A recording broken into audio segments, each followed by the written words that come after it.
tal? ¿Cómo estáis? Brújula de mercado, una semana más. Voy a hacer un reporte para poneros al día de la actualidad en mercados financieros y en lo que pasa en el mundo.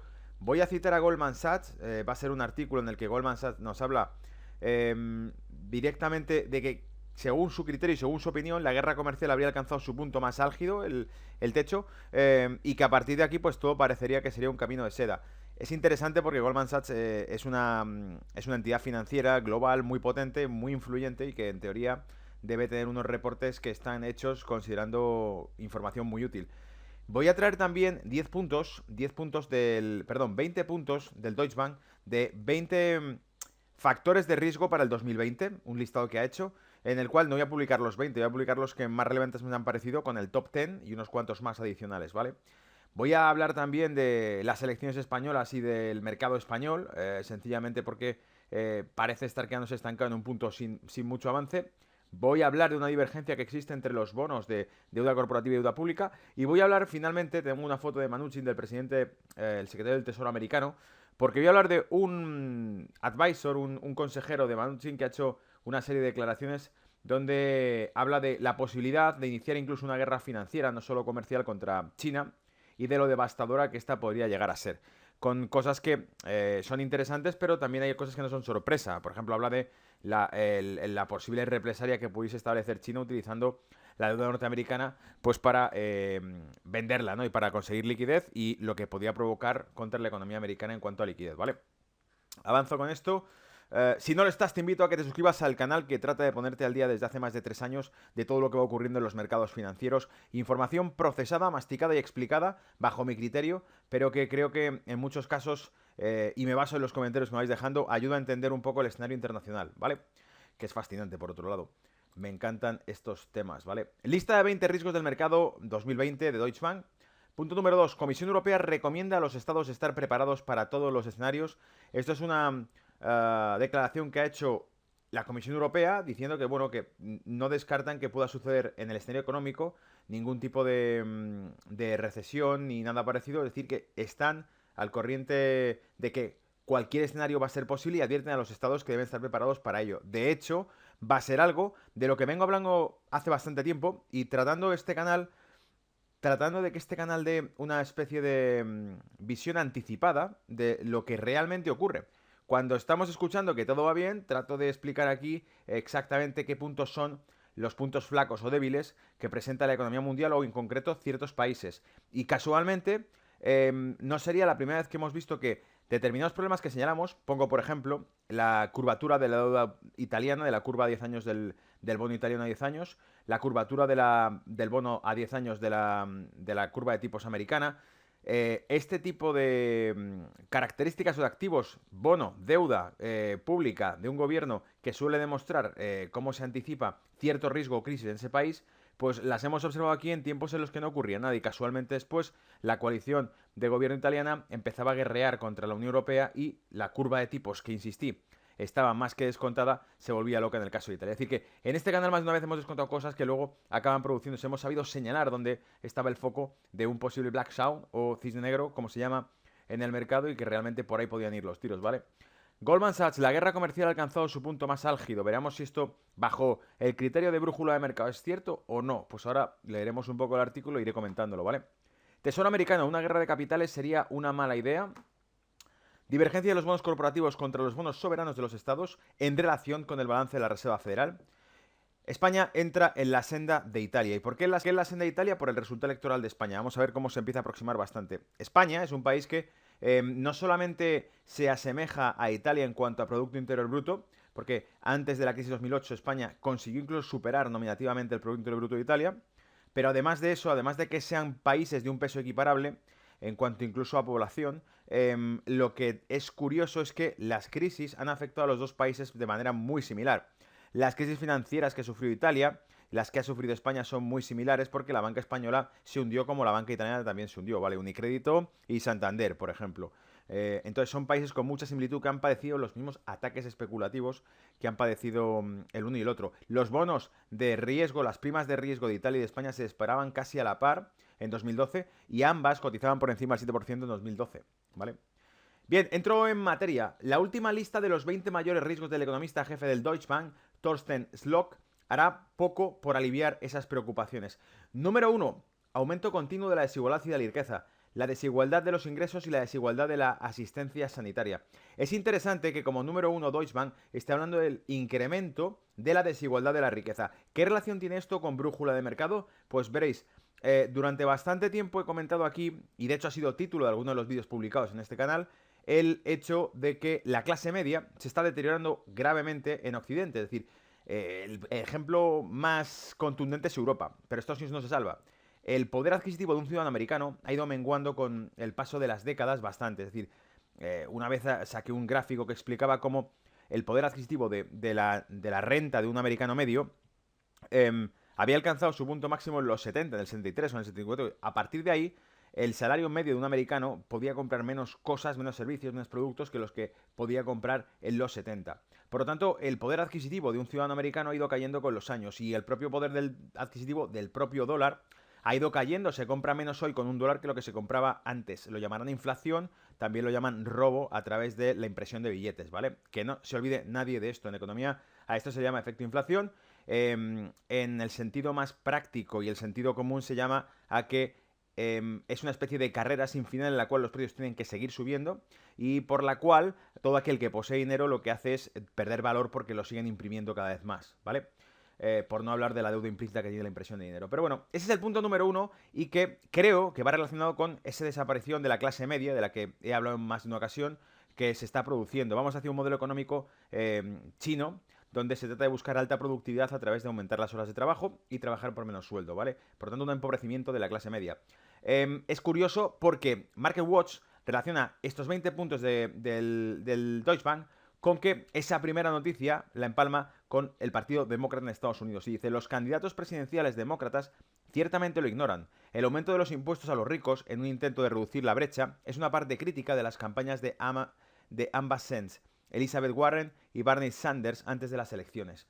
Sanders es uno de los que compitió con Hillary Clinton y por lo tanto es uno de los pesos pesados dentro del Partido Demócrata a candidato de la presidencia de gobierno. Y aquí nos está diciendo que el Partido Demócrata irá hacia una especie de socialismo en el cual lo que perseguirá será gravar más a los ricos para repartirlo entre los pobres para poder revertir ese efecto de desaparición de la clase media. Interesante comentar en este punto entonces, y es una reflexión que hago sobre la marcha según hablo de esto, cómo en realidad la estructura, mejor dicho, la estrategia que ejecuta Donald Trump en los mercados internacionales persigue, en mi opinión, lo he dicho en más de una ocasión, persigue detener el deterioro de la clase media. Lo que trata de hacer subiendo aranceles es amurallar la economía americana para evitar que se siga destruyendo empleo en Estados Unidos y, por lo tanto, efectivamente en un futuro tendrán menor producción en Estados Unidos y serán más costosos los productos americanos porque, evidentemente, los inputs que utiliza esa industria ya no los puede comprar baratos a China, ¿vale? Pero, por otro lado, lo que trata de hacer es una especie de intento desesperado por revertir el efecto globalizador en el cual la clase media va desapareciendo. La globalización es un proceso iniciado que ha hecho que Europa se convierta en una especie de macroestado y que, por lo tanto, tenga que seguir unas reglas internacionales establecidas por un macroestado hacia el resto de gobiernos. No importa lo que vote cada país, sino que siguen las mismas políticas en lo social, en lo económico, en lo migratorio, en lo fiscal. Todo es exactamente lo mismo, país por país, estado por estado. Y aquel país o estado que no acata eso, se enfrenta a problemas de liquidez o a riesgos de quiebra, como pasó en el caso de Grecia con el partido Syriza, o como pasó en Italia con el caso de Liga Norte, cuando al pisar los presupuestos italianos, o sea, europeos, la prima de riesgo de Italia empezó a dispararse, porque el mayor comprador de deuda italiana era el Banco Central Europeo, que es el que sostiene la deuda italiana. Si el Banco Central Europeo suelta los activos italianos que posee, evidentemente no habrá quien pueda rescatarles, ¿vale? Punto número 2, porque este punto ha sido muy largo. Punto número 2, el acuerdo comercial de la fase 1 sigue sin firmarse, continúa incertidumbre sobre lo que viene después de la fase 1. La incertidumbre de la guerra comercial continúa pesando sobre las decisiones corporativas de gasto de capital. Es decir, aquí nos explica que la guerra comercial genera incertidumbres en el sector industrial, por eso hemos hablado ya hace muchas semanas de la caída de la actividad industrial en China y en Estados Unidos, porque genera esa desconfianza, genera una caída no solamente en los flujos comerciales, que es una guerra comercial, de eso se trata, sino que todo lo que significa comerciar menos significa producir menos. ¿Para qué vamos a producir más si no se puede comercializar? Por lo tanto, la actividad industrial se deprime porque la guerra comercial reduce el flujo de comercio. Punto número 4. El lento crecimiento en curso en China, Europa y Japón, desencadenando una apreciación significativa del dólar estadounidense. También lo he mencionado en Brújula de Mercados.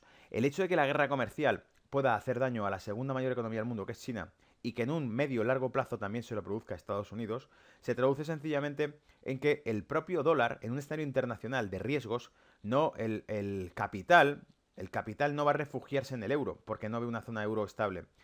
No va a refugiarse en Japón, porque es una moneda extremadamente licuada. No tiene prácticamente poder adquisitivo y la política del Banco Central de Japón está, como decían, zombificada. Mantiene los activos flotando desde hace años, ¿vale? Por lo tanto, lo más probable es que la moneda número uno en reservas en el mundo, que lo siga siendo el dólar, a medida que se pongan las cosas complicadas y que Estados Unidos pueda seguir demostrando que tiene la menor tasa de desempleo de los países ricos y que además tiene la mayor tasa de crecimiento de los países ricos, se convierte evidentemente en el refugio donde va el dinero cuando no saben dónde refugiarse de una recesión global. Si hay una recesión global, vamos a agarrarnos o arrimarnos al árbol más fuerte para que el viento no nos lleve, ¿verdad? Y dice, en tu punto número 6, incertidumbre electoral en los Estados Unidos, implicaciones para los impuestos, la regulación y el gasto de capital. En este caso, lo que estamos viendo es que el hecho de que Donald Trump gane o no podría revertir la política, por ejemplo, fiscal, la revolución fiscal que prometió, podría revertir, por ejemplo, la propia guerra comercial y podría, evidentemente, provocar cambios en los flujos de capitales porque las empresas decidirían o bien invertir o bien dejar de invertir según el escenario que puedan ver por delante, ¿vale? Punto número 7, regulación antimonopolio de privacidad y de tecnología. Y en este caso, pienso, intuyo, ¿vale? No he profundizado en esos puntos que ha presentado Deutsche Bank, simplemente hemos cogido el listado. La regulación antimonopolio de privacidad y tecnología se refiere a los cambios regulatorios que se puedan producir en grandes grupos tecnológicos, como ya ha sido el caso y las amenazas contra el propio Facebook, contra el propio Google. Es decir, que se puedan establecer cambios regulatorios que hagan que estos gigantes de los mercados financieros, porque no hay que olvidarlo, Google, Apple, Facebook son compañías fintech muy muy potentes de capitalización de más de medio trillón de dólares en el mercado, bueno, cómo les va a afectar este tipo de cuestiones, ¿vale?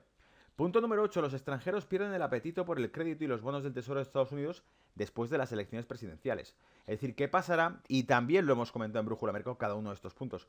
¿Qué pasará si no se consigue colocar la deuda que necesita colocar Estados Unidos durante los próximos años? En concreto, la cifra que di en uno de estos videoreportes fue que precisaban colocar del orden de 12 trillones de dólares, creo, durante la próxima década, si no me equivoco, en deuda, y que ese era el motivo por el que las negociaciones de la guerra comercial en China incluyen al presidente o al secretario del Tesoro americano, Mnuchin, que va allí evidentemente para asegurarse de que China va a seguir respaldando la deuda americana, porque es el mayor comprador de deuda americana, China, ¿vale? Aunque Japón también va a la cabeza. Punto número 9. La expansión fiscal y al estilo MMT aumenta significativamente el crecimiento de Estados Unidos y de Europa.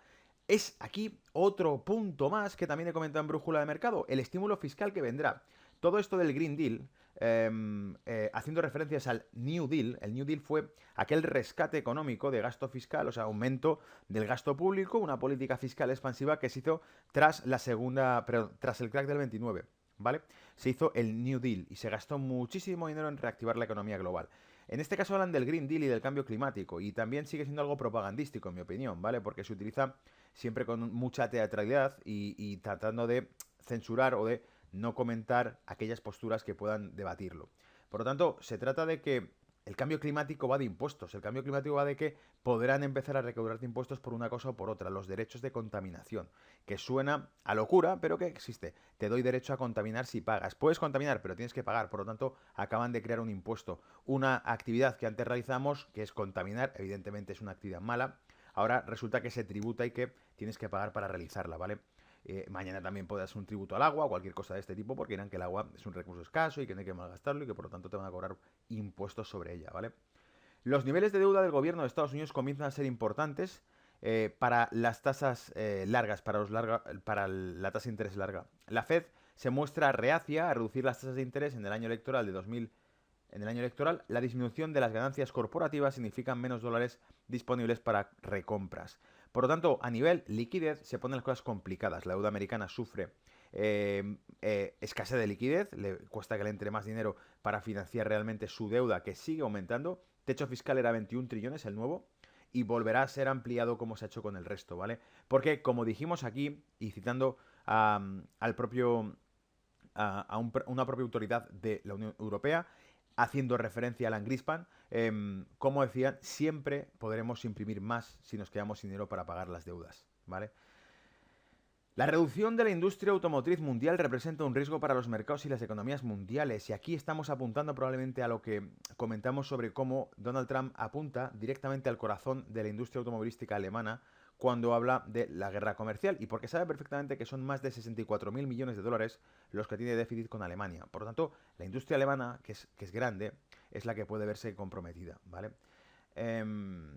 Punto 19. La caída del precio de la vivienda en Australia, Canadá y Suecia. En realidad, el precio de la vivienda, no solamente en estos países, sino en todos los demás, es, en mi opinión, una estafa. Es un precio inflado a posta a través de los bancos. Los bancos adquieren ese tipo de viviendas como activo o como aval, como activo colateral o como aval, y te prestan una hipoteca para poder comprarla. ¿Qué ocurre? Que cuanto más alta sea la hipoteca que te están prestando, más años de compromiso vas a tener que asumir con el banco.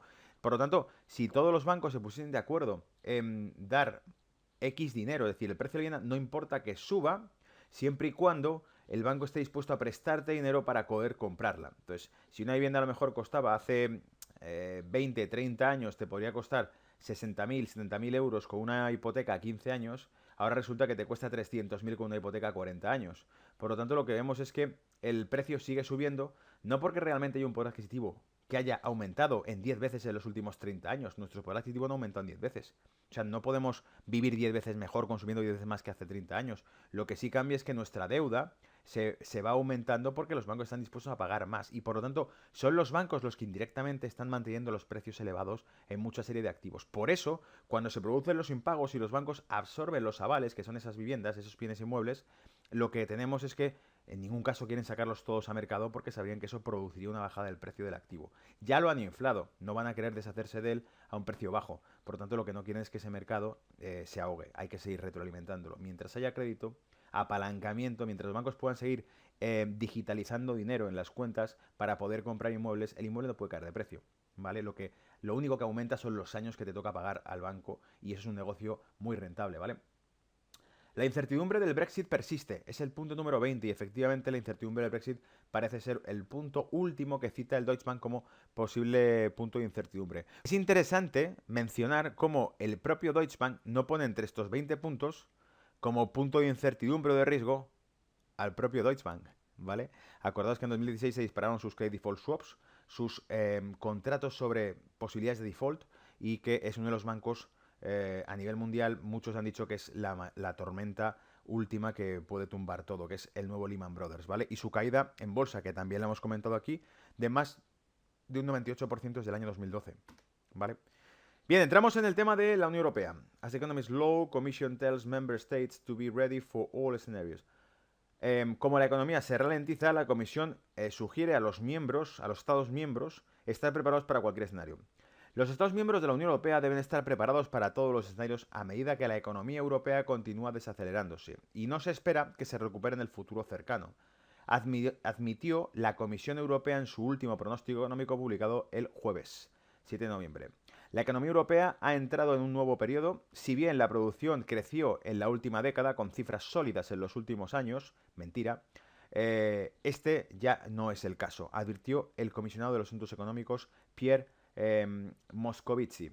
Moscovici dijo a los periodistas que es un nuevo régimen en comparación con las previsiones anteriores, ya que su equipo ya no espera que la economía europea se recupere en el horizonte de 2 años de su evaluación. La previsión de la Comisión allana el camino para un nuevo estímulo del BCE, es decir, aquí entra en escena una vez más el BCE imprimiendo billetes para que esto se mantenga sin que se desmantele todo, ¿vale? Sin que se caiga el castillo de naipes. La Comisión Europea mantuvo su pronóstico de crecimiento sin cambios del 1,2% el miércoles 10 de julio, pero revisó la inflación a la baja. Acordaros que la inflación refleja el consumo. Revisó la inflación a la baja a 1,3 para este año y el próximo, fortaleciendo el caso para un mayor estímulo monetario a medida que empeoran los riesgos económicos mundiales. Por lo tanto, saben de sobra que el escenario se va complicando cada vez más. Macro Butti, director general de Asuntos Económicos y Financieros de la Comisión, escribió en el pronóstico que él ha hecho de que ya no se espera que el crecimiento se acelere dentro del horizonte de pronósticos representados. Un cambio importante y se basa en la evaluación de que muchas de las características de la desaceleración global serán persistentes. A pesar de la sombría evaluación, Moscovici señaló que la economía europea continuará creciendo, aunque a un ritmo más lento, y el Ejecutivo de la Unión Europea no contempla un escenario de recesión.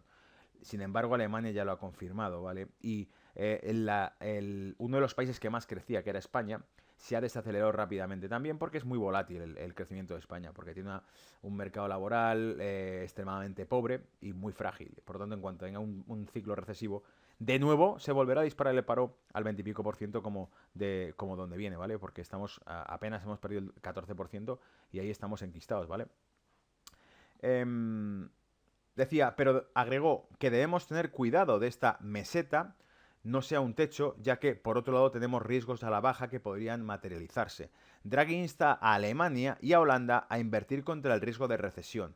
Y aquí es referencia a cosas que hemos ido citando durante semanas atrás, que es que se le solicita a países, especialmente a Alemania, que inicien políticas de estímulo para revertir el ciclo recesivo que puede estar acercándose. Se lo están pidiendo a Alemania, extremadamente conservadora, que lo primero son las cuentas públicas. Se puede ir a la mierda la economía, hablando claro, puede aumentarte la tasa de paro, pero esta gente sigue RQR con que cobres más impuestos al consumo, pese a que el consumo se esté hundiendo. Entonces parece que mientras las cuentas públicas estén saneadas, da igual si las empresas, las familias y el resto de agentes económicos se quedan sin pasta con la que hacer negocios, ¿vale? El Banco Central Europeo dijo el jueves 12 de septiembre que reactivará su programa de compra de bonos, intensificando el estímulo monetario para mantener el crecimiento económico. Pero su presidente Mario Draghi dijo a Alemania y a los Países Bajos que ha llegado el momento de gastar más para evitar recesión.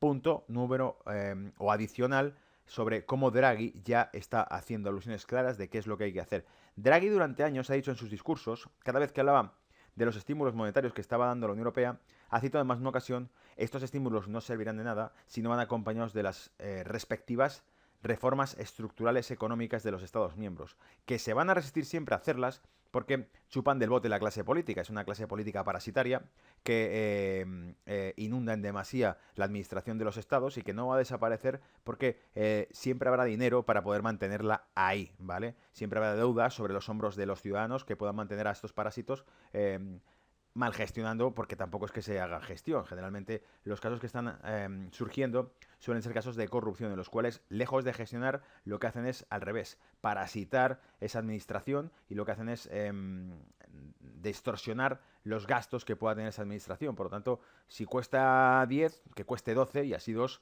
son para la mordida de turno, y así sigue girando el ciclo, ¿vale? Una cultura de enriquecimiento, no por la actividad productiva, no por la innovación, no por el emprendimiento, sino el enriquecimiento a costa de tu estado o tu nación, ¿vale?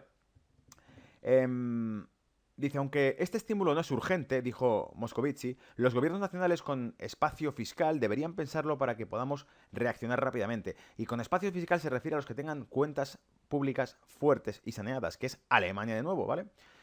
Por tanto, que esta gente sea la que ponga pasta, que no están tampoco tan mal. Butti argumentó que los Estados miembros en una mejor situación fiscal deberían aprovechar los costos financieros muy bajos, es decir, aprovechad que ahora la tasa de interés está regalada o negativa para invertir en proyectos con alto rendimiento social, ambiental y económico. Fijaos cómo el alto rendimiento social y económico vendría perfectamente en este contexto, porque nos estaría hablando de reducción de la tasa de paro y del aumento de la actividad económica y empresarial, ¿vale?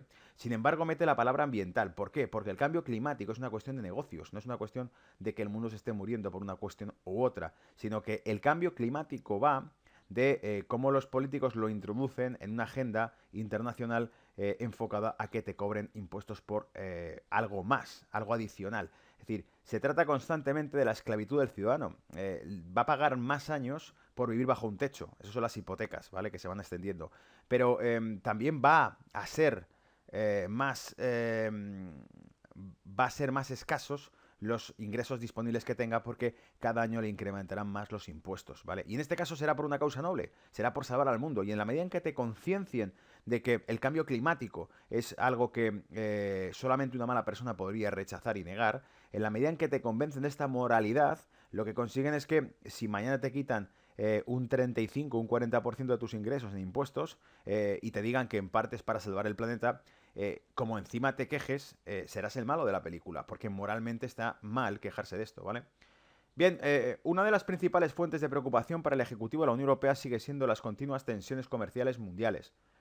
Es probable que el aumento de las tensiones comerciales y la incertidumbre récord sobre las políticas comerciales haya causado un daño duradero al comercio mundial. También lo comenté, también lo he mencionado en este canal, cuando incluso en la propia radio en Intereconomía nos preguntaba, ¿puede haber realmente un proceso recesivo o no? Si llegamos a un acuerdo, los mercados podrían estar recuperándose, podríamos ver que el horizonte cambia por completo. La pregunta es si con lo que ya se ha producido, ese decrecimiento en la producción industrial alemana y china, si es reversible o no. Es decir, que un acuerdo comercial quizá ya no repare ese daño. Porque un acuerdo comercial será, en todo caso, un acuerdo comercial bajo determinadas circunstancias, ¿vale? Que querrán decir que realmente va a haber menos competitividad para Alemania o para China porque tendrán que aceptar unas condiciones menos favorables a las que tenían antes, ¿vale? La economía española también se vio afectada por el impulso de crecimiento más débil en la incertidumbre global. También se espera que la producción francesa se desacelere alrededor del 1,3 al año y el próximo al 1,2 en 2021. Por lo tanto, Francia se une a ese decrecimiento en la actividad industrial que ya está confirmado en Alemania, que ya está confirmado en China. El consumo público ayudará a compensar la desaceleración de la inversión y el impacto en las tensiones comerciales en las exportaciones. Por lo tanto, si hemos agotado, pensad esto porque es súper sencillo de entender. La economía global parecen de altas esferas, estos administradores públicos que tenemos parece que están hablando de cosas de altas esferas, pero están hablando de algo súper sencillo. Han agotado la vía de fabricar billetes porque la tasa de interés está en negativo, ¿vale? Entonces, como han agotado esa vía y no tenemos colchón para dar estímulo monetario porque ya está el estímulo ahí y la economía no arranca, lo siguiente que les queda es aliviar fiscalmente, o gastar más pasta o reducir impuestos. Y van a decidir gastar más pasta porque eso repercutirá en la deuda de todos los ciudadanos. Así que seguiremos pagando más todavía, ¿vale? Y dice, la economía crecerá en un mero 0,1% este año y un 0,4 o un 0,7 en 2020 y 2021 respectivamente. Según la evaluación de la Comisión, Roma tampoco podrá equilibrar sus cuentas públicas, ya que el gobierno de coalición acordó con la Comisión otros niveles de déficit y deuda, que continuarán creciendo en el horizonte de 2 años debido al crecimiento más débil y el aumento de los costos de las medidas anteriores. Y esto era, amigos, la coalición con Liga Norte y con Movimiento 5 Estrellas, en la cual se negaban a aceptar esos recortes y daban un paso al frente para iniciar una política de estímulo fiscal al estilo Donald Trump, que nadie lo olvide que esto es algo muy norteamericano, es un estilo muy keynesiano de llevar la economía y que significa poner pasta, ¿vale?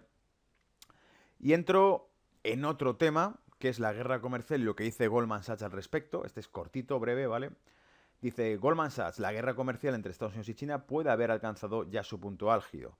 El Financial Times informa que los funcionarios de administración de Trump están debatiendo la eliminación de algunos aranceles existentes sobre los productos chinos para ayudar a sellar un acuerdo parcial que reduciría las tensiones con Beijing a principios de este mes. El Wall Street Journal dice que sus funcionarios estadounidenses y chinos están considerando activamente los retrocesos. Se está dando una mejora adicional en el sentimiento de riesgo social global. Escribió el estratega de Societe Generale Keith Jacques en una nota a los clientes. Goldman Sachs dijo a los clientes que creía que los aranceles probablemente habrían alcanzado su punto máximo y que los nuevos impuestos planificados para el 15 de diciembre nunca entrarían en vigencia.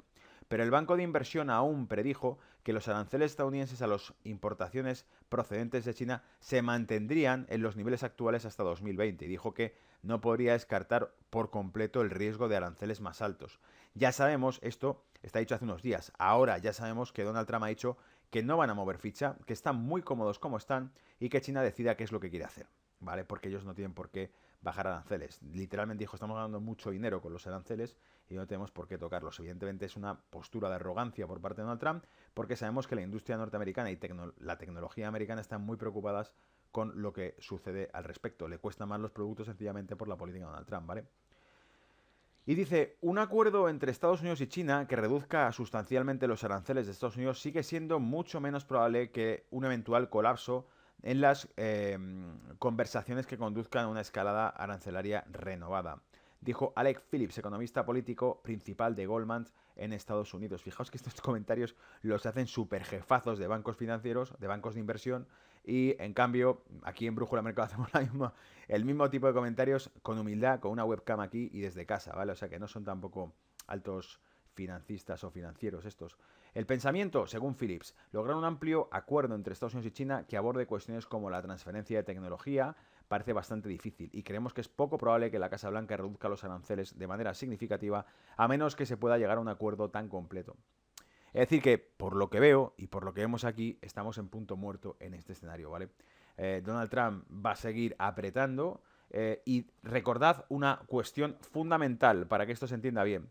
Donald Trump advirtió, si China espera a cerrar un acuerdo comercial, está esperando al paso de las elecciones americanas para ver si tiene suerte y las perdemos, es decir, si Donald Trump sugiere, si China está alargando este proceso de negociación esperando que yo fracase y no sea presidente, para que los demócratas reviertan la guerra comercial, advierte, si gano y ganaré, las condiciones serán aún peores para China.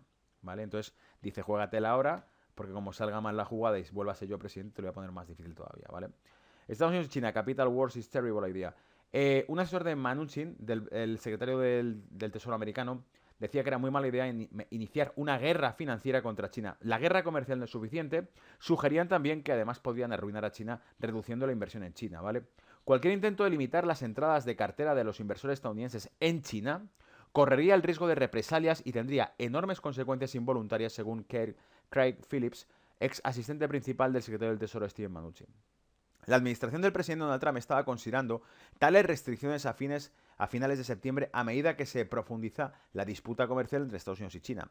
Evitar que los inversores privados mantengan valores chinos invitaría a represalias de China, dijo Phillips en la conferencia anual de la Asociación Financiera de China en Nueva York.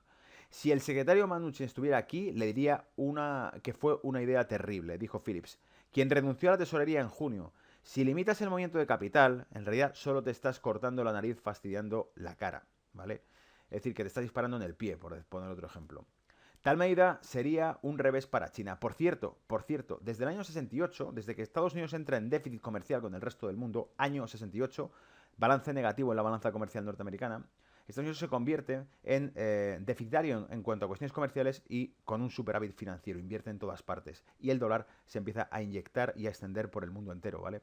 El dólar a través del petrodólar, porque funciona y se pone en vigor en los 70, el petrodólar se infiltra en todas las transacciones comerciales mundiales y consigue mantener el dólar en todo lo alto, ¿vale? Por lo tanto, el superávit financiero de Estados Unidos está muy estratégicamente diseñado desde los 70. Pueden permitirse comprar más de lo que venden, tener un déficit comercial sencillamente porque son la fábrica de billetes del mundo, ¿vale?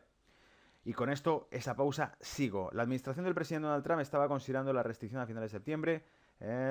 Si el secretario Mnuchin estuviera aquí, diría lo mismo. Tal medida sería un revés para China, que ha estado eliminando las limitaciones a la inversión extranjera en sus mercados financieros durante varios años. China ha tratado de flexibilizar los mercados de capital para atraer inversión extranjera y que no termine el flujo de inversión de capital en China porque significa mayor actividad económica y crecimiento económico. Por eso crece como crece. Si Estados Unidos trata de romper ese balance, probablemente acabe provocando una reversión del saldo positivo financiero de Estados Unidos en el mundo. Y eso tiene unas consecuencias quizá muy inesperadas para su moneda, ¿vale? Sería probablemente pues el fin del dólar, ¿vale? Cientos de compañías chinas se han agregado a los índices del MSCI desde el año pasado, mientras que Bloomberg Barclay comenzó a agregar bonos del gobierno chino a su índice global Aggregated Index en abril. Lo que está diciendo es que tanto la renta fija china, los bonos de compañías chinas, como las compañías chinas cotizadas en el índice global, en el índice mundial, si Estados Unidos las ataca, va a producir que el índice global y algunos fondos de renta fija como el del Bloomberg Barclay se puedan ir al garete. Y eso nunca sabes hasta dónde puede caer la montaña de fichas de dominó cuando tiras dos gigantes como estos, ¿vale? La renta fija y la renta variable de compañías chinas. Fried advirtió que Estados Unidos también sufriría consecuencias negativas. En el caso de que Estados Unidos impida que las empresas chinas coticen en bolsas de valores de Estados Unidos, China podría imponer límites similares a las empresas estadounidenses, dijo. Además, China es el segundo mayor tenedor de extranjero de bonos del Tesoro americano y podría decidir vender sus tenencias, dijo Phillips. Sería extremadamente cauteloso con esa herramienta debido a que la escala y las represalias que podrían emplearse. Tendríais precios de renta variable más bajos, tasas de interés más altas y un mercado fragmentado. Y aquí la divergencia de los bonos, ¿vale? Aquí es donde podemos entender cómo en este gráfico hay una línea en rectas que representa la tasa de interés. Vamos a dibujarlo. Esta línea representa la tasa de interés y cómo empiezan a reducir la Reserva Federal desde aquí, ¿vale? Empieza a reducir la tasa de interés. Claro, a medida que la empieza a reducir, el rendimiento de los bonos empieza a caer porque, claro, como cae la tasa de interés, los intereses que te dan sobre bonos americanos caen. Bonos americanos públicos, ¿vale? Está aquí. 2 years Treasury Constant Monetary Rate, ¿vale? ¿Cuál es el ratio o el yield de los bonos a 2 años americanos? Se paga menos, el gobierno americano paga menos por su deuda porque evidentemente el dólar se vuelve más barato, ¿vale? En tasa de interés, porque sabemos que en la realidad no ocurre eso. ¿Qué pasa? Que los bonos están quedando planos. ¿Lo veis? Aquí están los bonos de renta fija, ¿vale? Lo tenemos ahí, Moody's National Bank Corporative Yield Relative a 10 años. Bueno, pues los bonos están ahí y los bonos de deuda pública están ahí. Por lo tanto, esta divergencia que hace que esto se quede plano y esto caiga definitivamente, es una divergencia bastante extraña que puede darnos una sorpresa. ¿Cuál es el que está descontando que esto no va así? Uno, o bien descuentan, vamos a borrar. Uno, o bien están descontando que la tasa de interés volverá a repuntar y por lo tanto los bonos corporativos se mantienen ahí. Dos, en realidad los bonos corporativos no quieren asumir el hecho de que la tasa de interés está cayendo y que por eso cualquier bono cotizado en dólares valdrá menos o tener una tasa de interés más baja, ¿vale? Sencillamente porque no están reflejando este descuento que hay de riesgo y porque esto, al fin y al cabo, está sostenido por el banco, la Reserva Federal, ¿vale? La Reserva Federal se puede encargar de comprar esto si hace falta hasta el infinito. Entonces, por eso el precio pueden hacerlo como un chicle, ¿vale? Que es lo que ocurre con los bonos europeos. Y con esto finalizamos con el comentario sobre el mercado español. España entra en la senda de Italia. Fijaos que lo curioso aquí es que si en las elecciones anteriores, 4 elecciones en 4 años en España, España refleja ahora mismo una encrucijada de toda Europa a nivel político. Si en las elecciones anteriores ya era difícil crear un acuerdo entre este gobierno y este gobierno, o sea, este partido y este otro partido, que les permitiese gobernar, la izquierda trataba de asociarse con la izquierda. Y mientras tanto teníamos la derecha que no conseguía formar una coalición que superase a esto. Esta izquierda, que tiene poco de izquierda realmente, el Partido Socialista es un partido más bien de, pues bueno, el partido del postureo, ¿vale? Porque en realidad ya sabéis que el que coja a alguien, algún miembro del PSOE y espere usar un discurso marxista, al cual renunciaron hace ya muchos años, pues no lo va a encontrar. Así que es una izquierda relativa. Y la izquierda de Podemos, pues también es una izquierda de postureo clara. Sin embargo, lo curioso es que tras las segundas elecciones, este partido, que ya tuvo dificultad para tener algún tipo de pacto de gobierno, porque se enrocó ahí, se negó a tener un pacto de gobierno, ya tuvo dificultades, ahora ha perdido más capacidad, ligeramente, ¿vale? Ha perdido algo de escaños. El partido más conservador ha ganado un poco más de escaños, pero aquí viene el proceso por el cual decimos que entra en la senda de Italia. Un partido extremadamente nacionalista y que de momento parece no estar muy de acuerdo con la Unión Europea, entra en el escenario político de España. Entra en el Parlamento con un mayor número, se convierte en tercera fuerza política, ¿vale? Y aquí hago una reflexión, borro ya todo esto. Aquí hago una reflexión interesante, cuidado, para España. Una profecía, casi como quien dice. La razón lo más lógico para crear un gobierno ahora mismo, tal como están esos números, sería una coalición entre el Partido Popular y el PSOE. ¿Por qué no la hacen? ¿Por qué no la hicieron tampoco antes? El Partido Popular y el PSOE son prácticamente lo mismo, sus políticas son idénticas, no vas a escuchar nada en lo que divergerán en chorradas, en tonterías externas, pero los dos van a asumir cuestiones sociales impuestas desde fuera. Los dos van a tener la misma postura sobre el cambio climático, los dos van a tener la misma postura sobre el tema migratorio, los dos van a tener la misma postura sobre política fiscal, los dos van a tener la misma postura sobre política monetaria, los dos van a subir impuestos si lo pide Bruselas. El Partido Popular hizo un programa de reducción de impuestos y de estímulo económico para empresas privadas y para familias, agentes económicos, que reactivase la inversión. Nunca se llevó a cabo, hicieron todo lo contrario, está todo grabado. ¿Cuál era su programa? Fue el que propusieron y cuando ganaron nunca lo llevaron a cabo? Porque seguían haciendo la agenda económica que había dejado el PSOE. Esa agenda económica es única para cualquiera. ¿Por qué no se forma una coalición del Partido Conservador con el partido pseudo-conservador izquierdista del PSOE? Sencillo. Porque si se forma una coalición como esas y la economía española, que no la dirige España, no consigue levantar cabeza o la desconformidad política y social en España aumentase, se acabó PSOE y Partido Popular. Los que empezarían a arrasar serían la tercera fuerza política, Vox, un partido nacionalista, que de momento no parece ser amigo de las políticas internacionalistas que trae Bruselas, ¿vale? Y si eso es así y ocurre, y acaba ocurriendo, evidentemente Vox, una de dos, entrará dentro de la agenda europea e internacional o Vox será sencillamente removido, ¿vale? Se llevará a España hasta el extremo financiero, hasta el extremo del dolor financiero y acabarán renunciando como lo hizo Syriza, un gobierno en Grecia que entró y que dijo que si era necesario dejaban el euro. Nunca se llevó a cabo, porque cuando estaban dispuestos a hacerlo, fueron encerrados en una reunión que llegó hasta la madrugada, donde fueron forzados a ceder 50.000 millones de patrimonio público griego en lugar de abandonar la Unión Europea. Es decir, si la elección era dejamos la Unión Europea, o le regalamos islas y autopistas y puertos a gestoras privadas, que fue lo que hicieron, evidentemente elegían salir de la Unión Europea. Había un plan muy específico, lo han dicho Varoufakis, el que era ministro de Finanzas de Grecia, un plan específico sobre cómo contemplar un desmantelamiento del propio euro que nunca se llegó a ejecutar. ¿Y por qué no se llegó a ejecutar? Porque si Grecia abandonase el euro y se estabilizase económicamente, ponte por un casual que Grecia acierta, recibe inversión extranjera, como ya tuvo reuniones con China y con Rusia, y se estabilizase un puerto de combustible de energía ruso en China, en Grecia, podría restabilizar sus cuentas, podría recuperar su empleo, todos se borrarían del club del Eurotimo, ¿vale?